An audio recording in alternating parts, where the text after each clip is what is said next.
আমি আপনাদের একটা কথা বলতে চাই, এটা আপনারা শুনলে সব করে অবাক হয়ে যাবে। এই মাটি আমার মা, এই মাটি আমার মা, এই মাটি আমার মা।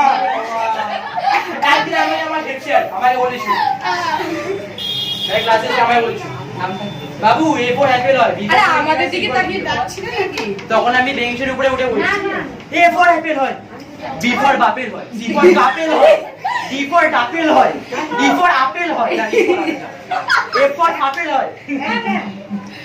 নমস্কার।